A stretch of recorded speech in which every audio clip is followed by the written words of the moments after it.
Tomatoes. Now, I think that tomatoes are a really important produce if you're trying to become a little bit more self-sufficient. Last year we had such a massive crop of tomatoes, all of them planted outdoors. We didn't have the polytunnel or a greenhouse last year. And previously, before we took on the allotment, we always grew our tomatoes outdoors in the garden, normally about 15 plants. This year, we're growing 23 different varieties. Now, we've sown about 3 of each, and I think all of them have come up. 1 of each is going into the polytunnel, 1 of each is hopefully going outside, and then we'll probably give 1 or 2 away to friends or family. This year, we've done something that's extremely risky for here in the UK. A few weeks ago, both me and my husband were suffering from really bad flu. And my husband decided he wanted to bring down his tomato plants into the polytunnel and just to see how they go. Instead of testing with just a few, he brought the whole lot down. Luckily, they were absolutely fine, even though the temperature in the polytunnel got down to -1. And instead of potting them on, he actually just put them from the first potting on into the actual ground of the polytunnel. Again, not my idea, but so far it's worked. But I wouldn't recommend doing this to anybody else because I don't want to be responsible for any losses of tomatoes. The rest of them, I repotted them on yesterday. Now, there was one particular Russian tomato that has actually taken so long to germinate, and it didn't last year, but this year it really did. And I'm leaving those in the modules for a little bit longer because they are still very, very tiny. Everything else has been repotted on to a slightly bigger pot. Now, these are in the greenhouse at the moment, and they'll stay down here. We're not taking them back. They seem to be absolutely fine in the greenhouse. It's not heated, and I think for the next 2 weeks at least, the temperature's not really going to drop below 5 at night. If it does, I'll pop a little bit of fleece or a bit of bubble wrap to protect them. Now, tomatoes aren't actually that hard to grow.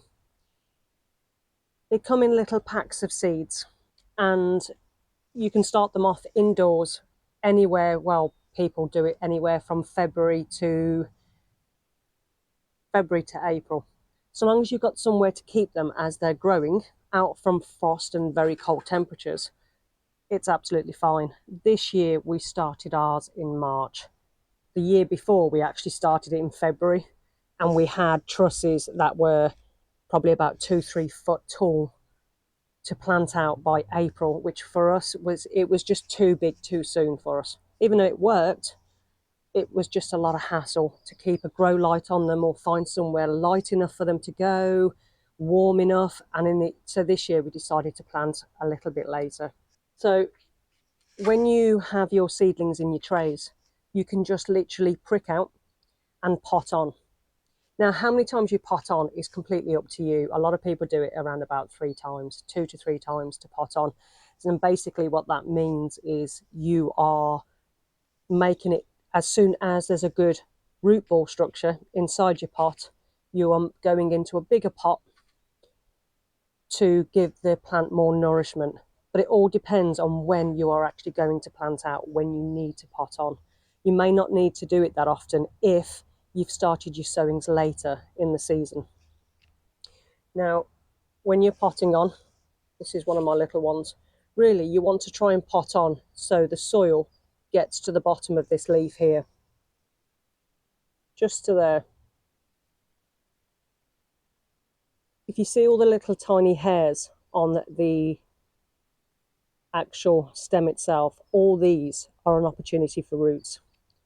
So if you've got tall, leggy seedlings, plant them a little bit deeper than when you had them in the seed tray, and all these will actually grow roots from, which will make it a much stronger plant. Because if you don't bury the stem somewhat, when you go to plant out, it will be very top heavy with any breeze, and you could end up losing your tomatoes. So burying them a little bit deeper will actually give the stem a lot more strength and extra roots to keep it anchored into the ground. And basically, to keep it happy, lots of light and plenty of water, but do not overwater. Test the pot to see if it feels heavy. Now this tomato, when I transplanted it yesterday, it wasn't watered because the compost was very moist, and I can tell it's still quite heavy, and that's how I judge whether how much water it is. And you'll also notice a difference in colour on the actual top of the compost itself. At the moment this is fine and this won't be watered for a couple of days, but the heat inside the greenhouse at the moment is 40 degrees and we're at 9:30 in the morning and it's only probably about 14 degrees outside. So there's a vast difference. So you really do have to keep an eye on any plants or seedlings you have in an outside polytunnel or greenhouse, and make sure you have windows open if need be. But again, this time of year, close your windows at night if you can, because we still have risks of frost if you've got any tender plants inside your greenhouse or polytunnel. Now, inside our polytunnel, it's extremely warm. And the amount of moisture in here, it means it keeps dripping. Normally we've got the windows open a little bit more, but we've transplanted a lot of tomatoes into here and we're trying to protect them. Now we do have marigolds interplanted between our tomatoes. These help control pests against our tomatoes, and there's more chance of the marigolds getting eaten than the tomatoes themselves. And we grew all our marigolds from seeds. Now the tomatoes are planted into the polytunnel beds, and then we add a container that we can actually top up soil as the plant grows. Now normally we plant slightly larger plants into the polytunnel and we can actually add the soil as we plant. But because Jamie wanted to do it sooner, they were much smaller plants. Now there's a massive risk by doing it the way we've done it this year of losing everything, but that's Jamie's decision, not mine. So when you're planting it in and then reburying it up to the bottom set of leaves. Now there's different containers that you can use. You can use a plant pot, a larger plant pot with the holes cut off the bottom, or you can use particular tomato collars that actually have a guttering system in it to keep it well watered, so the water gets to the actual roots of the tomato plant, not on the leaves where this can cause issues. We also bury some pots into the actual beds themselves so we can water directly down to a lower level, because sometimes when you water it only stays in the top few centimeters. So having a pot buried into the actual soil allows the water to actually go much further down. Now in the polytunnel as well, we've also brought out the chili plants. Again, not my idea, but they're here now, so it will be what it will be. And we've grown cayenne and pepper pot. Now I've grown multiple different things over the years, but this year we kept it really simple with just a couple of varieties. But we did lose our jalapenos, which I'm a little bit gutted about. So I may actually buy some jalapeno plants directly from a seller and get those into the ground, but just not yet. Now we will mix tomatoes, marigolds, chili peppers and basil in this polytunnel, and that's what it will be for the most of the summer. As soon as the tomatoes are harvested, we'll then start planting later summer crops and then winter crops, like winter salads and things that we can come in and pick fresh throughout the winter.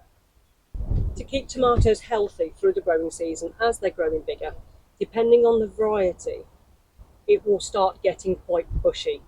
Now a lot of people will take the trusses off of the actual plant as it's growing, as this refocuses the energy onto growing more fruit. We did a trial last year of leaving some to go bushy and some that were actually trimmed and the side stems were actually taken off. But I don't think it was an accurate test myself personally, because In the past, when I've just left tomatoes to do their own thing, I've had good crops. But last year we didn't so much with the ones we left and didn't trim. But you want airflow going through your tomatoes. The last thing you want is for it to be overly bushy and for us to have a humid, hot summer causing issues with airflow through your tomatoes, leading to problematic of blight. Blight is the gardener's despair. It's such a shame when you grow these fantastic tomato plants and you're just about ready to pick, and then you start noticing black spots on things. And then before you know it, it's spread fully to the plant, then to the next plant, and to the next. And before you know, you could lose all your crops of your tomatoes. Now, we've only had blight once in the garden a few years back, and we did actually manage to harvest 80% of our tomatoes before it spread too far. Now, blight is, you can get it on potatoes, you can get it on tomatoes and other things as well. It really is humid, damp, moist conditions that can really make it spread. Throughout the growing season of your tomatoes, you want to make sure that it's really well fed. They're extremely hungry plants. Now, we use our homemade comfrey tea each year. Because our plot is inundated with comfrey, we put a load of it into a large container, add water and brew it over a space of several months until the comfrey itself is pretty much disintegrated. Then this liquid gets diluted down into a watering can and fed directly, diluted, to the bases of your tomato plants. It's a great feed for anything that's got fruiting varieties. It's also great because it's free, even if it absolutely stinks to high heaven and makes me gag on multiple occasions when I have to go and stir it. Eventually, your tomatoes will thank you for all your hard effort that you've put into growing them, and you'll have a fantastic flourish of tomatoes on your plant. And what better way to enjoy the fresh tomatoes on the plant than to eat them straight off the vine? Now, to support your tomatoes as they're growing, a lot of people will use canes. Now, there's different methods of tying your canes up. Some people use wire, some people use string, some people do it in a way that you actually don't have to tie anything through. There is many different ways of doing it: TP design, framework, loads. Now, when we're doing it outside, we do kind of like a framework with our bamboo cane. Depending on the mood that we're in on the day that we're actually making the frame. In the polytunnel, we're using strings that are actually buried beneath the actual tomato plants themselves. Now, these strings are nylon, so they're not going to rot in the soil long term. If you use twine or any natural product, it will rot away before the plant itself is actually fully grown, making it actually topple over. Now, we have hooks in the polytunnel wood. Strings go down, buried underneath the tomatoes, and the tomato will happily grow along that. Just tying in at times the plant to the actual string itself loosely, or using clips. I've seen people use all manner of different things to actually tie their tomato plants to their strings or their bamboo cane. But you do need to give them support, especially if you're outside. Any breezy condition can actually topple your tomato plant and make it break, losing half, if not all, of your tomato plant. Why don't you give growing tomatoes a go? It's getting a little bit late now to sow your seeds. It is around about the 18th of April at the moment. You've got a little bit of time left to sow your tomato seeds. But if you do miss the boat, you can always buy tomato plants from local garden centres. It always gives back so much joy when you grow your own tomatoes, and it really doesn't take up that much space. What's your favourite variety of tomato to grow? What's the tastiest tomato that you've ever had? Let me know in the comments. I love finding new varieties. And I can't actually wait to try some of the newer varieties that we bought for this year. My mouth is actually watering just by the thought of actually tasting fresh tomatoes again, because I absolutely refuse to buy any fresh tomatoes from the supermarket at any time of the year since being able to grow our own tomatoes a few years ago. Now, the reason I say tomatoes are excellent to become self-sufficient is because of the amount of things that you can do with them. Eating them fresh is absolutely beautiful as they ripen on the vine. With a touch of mozzarella or even basil, a simple little salad actually becomes something extremely tasty. Through the summer, we eat a lot of fresh tomatoes, but there's only so much tomatoes that you can actually eat fresh. Believe me, I've tried. So last year, with having so many tomatoes grown, I had to come up with other ways to process them. I didn't want to waste any of the tomatoes that we actually grew last year. I wanted to make the most of the flavour. And because we grew various different types, from cherries to plums to beefsteaks, I wanted to make the most of what we were able to get. Even the green tomatoes were used. Now, there's plenty of different recipes online. I was able to process kilos of tomatoes at a time to make sauces for my bolognese, chili, and sauces.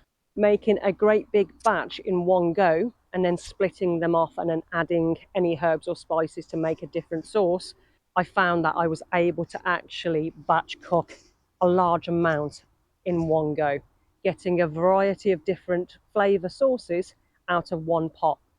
Now, even though it was time consuming, the amount of products I was actually able to make lasted us well into winter. And this was using the tomato based products multiple times a week. Now, you can either make the sauces and freeze the amounts you want in bags, which we did do a lot of, which is extremely handy. I used to just literally pop them out the freezer in the morning, and by the evening they were soft enough or defrosted enough to actually use in our cooking. Or you can jar them. Now, jarring can be a little bit more complicated. You have to have a particular recipe to make it safe to actually store long term in a jar, and you have to be very careful what you do. But I do, in the UK, it's normally the water bath method that we do more than anything else. And there is plenty of great advice out there to do this. And it is something that I will be doing later on in the year when we start getting more produce from the plot. Now, some of the key things with water bathing, it has to be acidic to stop any bacteria growing.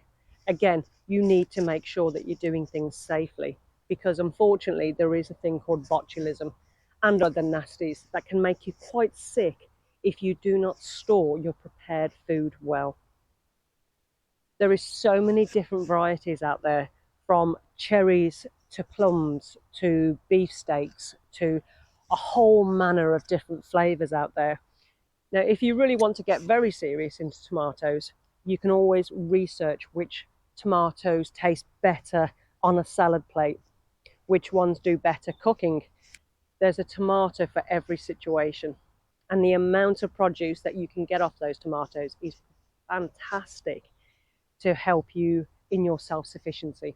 Now, the 23 varieties that we're doing is here.